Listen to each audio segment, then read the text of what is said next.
Hi, and welcome to Mrs. Pam Reads. We are continuing in our story, Zoo, by James Patterson and Michael Ledwidge. This is going to be, this is going to be the last video for this book. I'm excited to see how it ends because it actually doesn't sound very promising where we left off in the last video. After learning that the stopping of cell phones and lights and power and gasoline and transportation and whatnot, the animals went back to their typical behavior. We just found out that the president is giving people chits, permission slip, however you want to call it, passes to use their vehicles and use their cell phones. And that is not looking like it's going to end well. So we are in chapter 96. By sundown of the third day of the big stop, as people have begun to call it, a loud chugging sound breaks the still, death-like silence in Midtown Manhattan. Playing Candyland with Eli in a pale band of streaming sunlight in the apartment's back bedroom, Chloe hears it and goes to the window. She scans the sky over Central Park. The sound picks up volume. Then she sees it. Half a dozen tandem rotor Chinook helicopters are throbbing over the city, coming in from the west side. They pass through the gap between the skyscrapers of the Time Warner Center, which stands like a goalpost at the end of Central Park near Columbus Circle, and continue northeast across the rolling green of the park toward the government secure zone. No, Chloe whispers from the terrace. No, no, no. In the sky above them, there is another roar. A 747 is shrieking westbound, its lights blinking red and green. It's the first plane she's seen in a week. What is it? Eli says. Helicopters and planes, Chloe says. Why are they breaking the ban? It's only been 3 days. She goes to the terrace. It's true. Across Central Park West, lights are beginning to twinkle on in the luxury apartment houses, like tiny pieces of luminous candy. She can hear generators whirring on and ugly hammering chatter. Down in the street, she watches as a truck screams onto Fifth Avenue from a side street, then a motorcycle, then a Mercedes SUV. It isn't just happening in New York either. In the absence of animal attacks, people have become emboldened. The Air Force satellite picks up the imagery as lights start to flicker on in Dallas, in Cincinnati, in Dublin, Milan, Madrid. By the next morning, Beijing smokestacks are throwing up clouds of smoke, fluttering in the air like black satin scarves. The Canadian legislature overturns the cell phone ban. Mexico and the EU follow suit. All over the world, people go back to work. Coal plants are turned on, nuclear facilities, cell towers. Clouds of petrochemicals and hydrocarbons rise back into the air currents. Electromagnetic radiation emanates from cell phones and towers, buzzing, shimmering, sweeping across the land like an invisible poison gas. Chemical bonds click back together, reforming. Energy mixes with matter to create something new. Change is here to stay. It is the way of life, the way of the world. The big stop is over. So is human civilization. Ooh, that's a hard prediction. On his sunny rock in Central Park, Attila awakens, tense, so tense now. He can feel the adrenaline bulging his veins, pumping in his heart, sending blood to his brain and his muscles. The flash of energy, dendrites, synapses firing. The feelings surge in his body, warping the molecular structures in his brain. That hypersensitive lump of squishy electric meat. His blood pressure increases. His saliva, that's a word you don't see very often, dries as he begins to sweat. The hair on his back bristles. He is readying himself for attack. Something has triggered the attack impulse in his brain and left the switch on. His breath comes hard and heavy as his aggravation builds. His respiration comes in ragged, puffing sounds, almost snarl. The smell in the air is back, calling him, dragging him to his feet. The female beside him is seething as well, her eyes bright with anxious rage. The animals are back by the time he climbs down from the rock. They cover the softball field like a living rug. The pack is bigger and more bloodthirsty than before. Attila leads the swarm east toward the apartment building lights. His eye is trained on the terraces of the high rises. He knows how to climb them, how to get in. He will go alone and open the door for the others. The smell tells him this. This time, he will not fail. Any mercy he has shown to man is not even a memory anymore. Because he has no memory, he has the smell. The smell is master, friend, mate. The smell is all. A man and a woman on a motorcycle riding across town on the 65th Street transverse. Attila gives his pant hoot call to herd to herd the others, but it is unnecessary. The pheromone cloud sounds are unnecessary. The animals can smell what he wants in his breath and sweat. His orders become sense, as in smell sense. The mass moves, anticipating him almost as easily as his own hand. A roaring cascade of bodies falls from a bridge onto the motorcycle. It is a husband and wife, both in their 50s. The woman is enveloped first. She screams, blah, blah, blah, yuck. Attila at the bottom of the scrum, blah, blah, blah, yuck. Blinking against the jet of yuck. Okay, so the woman is gone. The man, a retired cop from Queens, reaches for a sidearm that hasn't been there since 1999. A rat makes off with his left pinky up to the first knuckle. Then a squirrel and a Rottweiler. The animals lacerate the people, carving them to ribbons as efficiently as the blades of an abattoir, whatever that is. In less than 3 minutes, all that's left of the two is very dirty laundry. Stained red with slaughter, Attila moves himself and the swarm toward the smell of humans. All the animals are moving together now with the same rhythm, like cells in the bloodstream. There is no Attila anymore.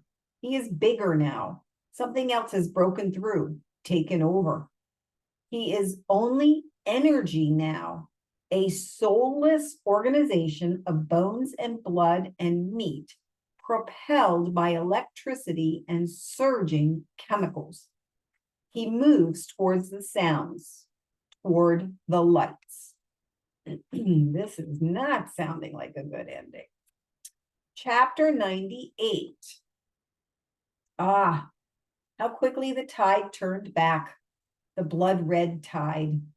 With the sounds of generators came screams and roaring gunfire. Were we really this stupid? Yes, apparently.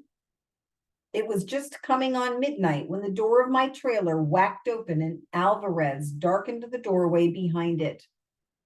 Grab your stuff, Oz. We're overrun. They're evacuating the White House. East Wing had been overtaken, inside and out. Hundreds of thousands of mammals, dogs, raccoons, rats, squirrels, possums were streaming uphill into the iconic building, swarming like ants. The gunfire was constant now. As I ran alongside Alvarez, I saw a luminous orange glow lighting up the sky to the northeast. I pointed to it. What's the Capitol's on fire, was all he said. We kept running. Alvarez rushed me into a waiting truck.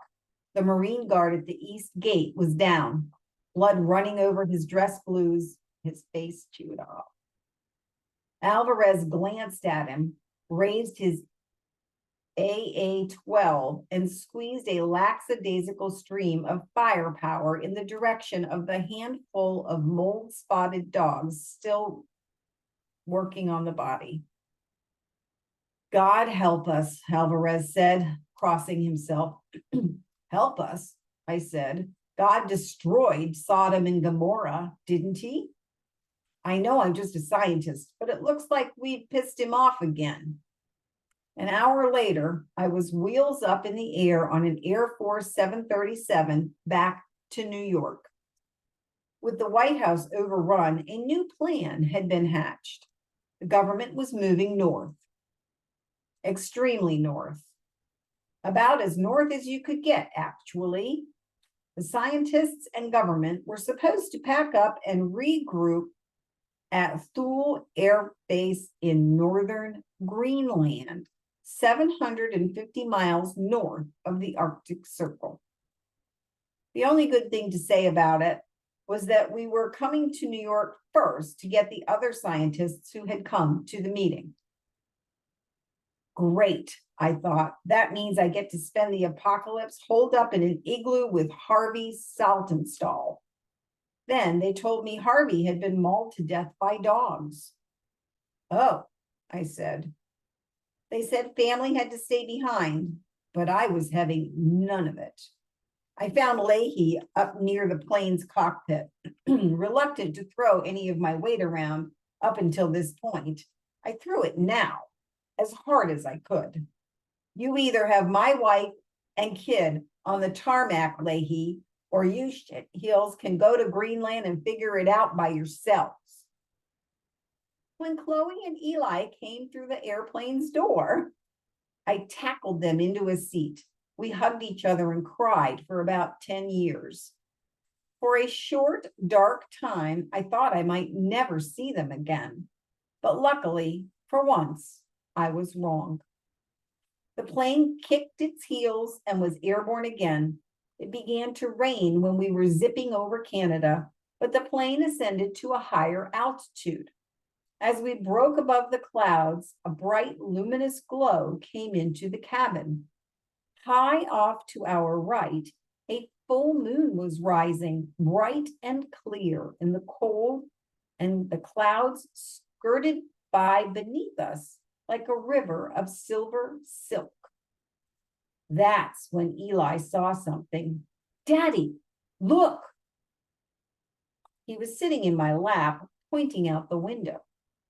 Rising from a cloud to the east was some kind of mass, a kind of dark moving cone, it looked like. A cloud? It was black, dense, flapping, alive. We seemed to be flying toward it, Or did it come toward us? At first, I thought it was a cloud of birds, more birds in one place than ever imaginable. But then I realized they were bats. They were swarming in an upside-down pyramid, revolving incessantly, mindlessly flying around and around, chasing each other, endlessly moving up and up. Bong! Seatbelts was all I heard on the PA system. Then we flew into them. Oh, sorry, I bumped the table. I grabbed my wife and my son and held them to me as what sounded like the fist of God pounded the plane. The bats flapped against the aircraft, spattering on the windows, were sucked into the engines and shot out like bloody confetti, a vast black cloud of frantic scurrying and flapping. The starboard engine blew out a moment later, and in another moment, we were descending. I closed my eyes and pressed my family to my heart as we plummeted, screaming, toward the earth. Luckily, in a word, our pilot was an Iraq war vet, used to evasive maneuvers. We dropped several thousand feet in only a few seconds. But after we came out of the bat tornado, the pilot got the engine working again somehow, and he turned the plane around and headed south and west. We were able to make an emergency landing in Syracuse. Other planes weren't so fortunate, we learned. 3 airliners were downed, hundreds more gone. How many would die in this war before it was over? I thought as I huddled in Hancock International Airport's crowded terminal with my family. I didn't know. No one did.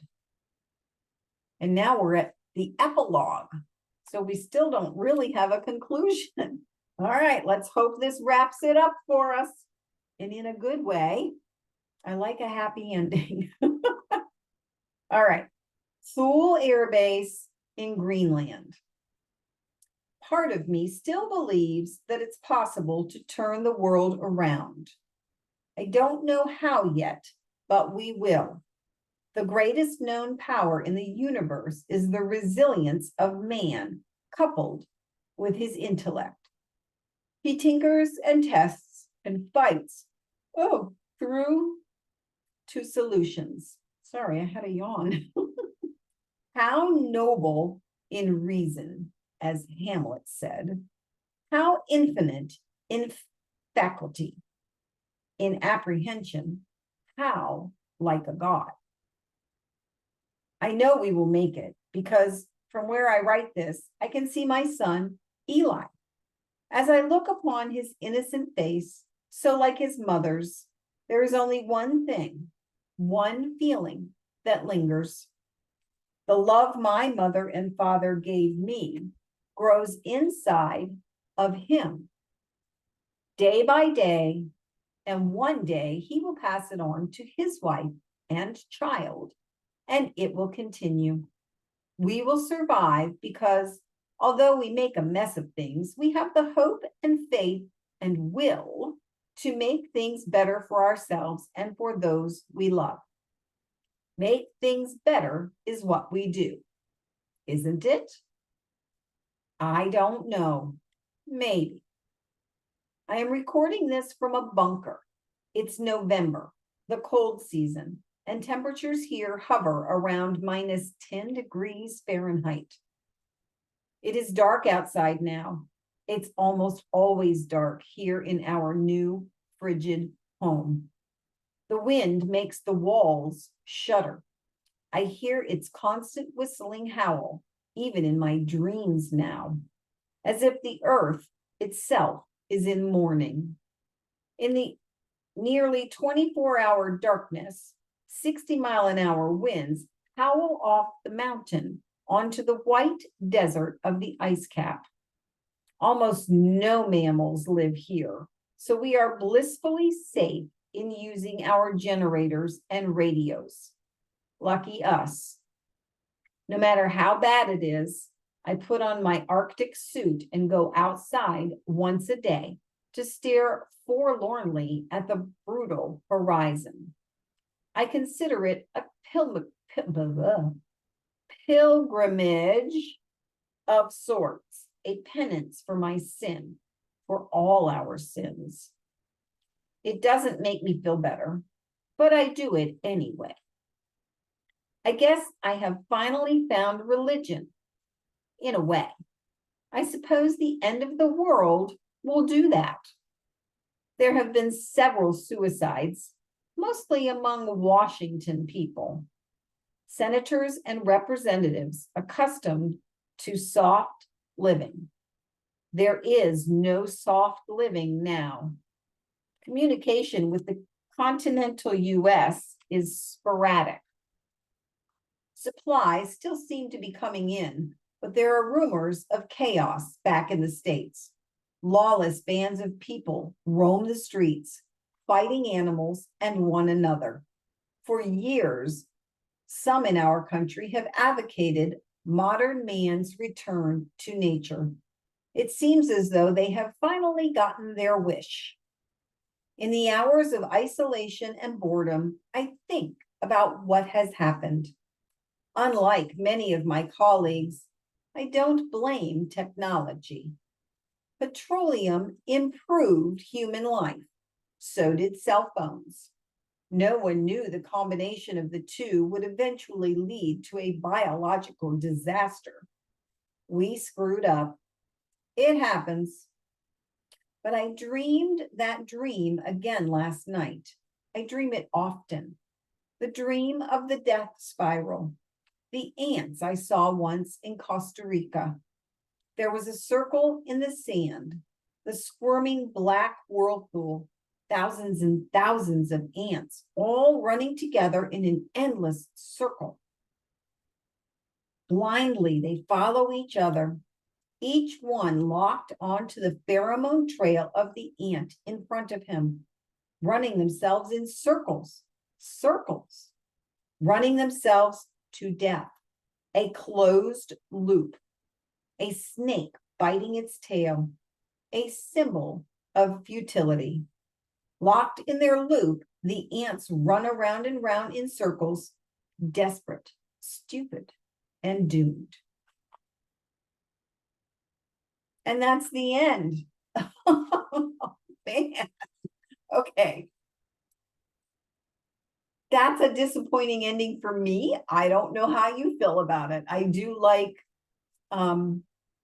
either a happy ending or at least closure of an ending. This, I don't know. Maybe there's a sequel coming because that wasn't much of an ending. Anyway, it was an ending. I hope you enjoyed it. I do want to remind you, because it was an ending, you want to please click your subscribe button. And when you do, you want to click that little bell tab, and you will get notification when a new video is posted. I did put out a survey video a couple weeks ago asking for people's opinion. And so the next book should be coming up in just a few days, and you'll have to come back to the channel to find out what it is. All right, you guys. I hope you have a wonderful day. And I hope, oh, let me tell you, sorry. If this is the first book you've seen, so we have A Man Called Ove, we have The Help, we have Shoeless Joe, which was the book that A Field of Dreams was based on, and we have Zoo, which we just completed. So right now there's 4 books on the channel. I will continue reading books, but you will have to come back and see what the new one is. All right, you guys, I do hope you have a wonderful day, and I look forward to seeing you again soon.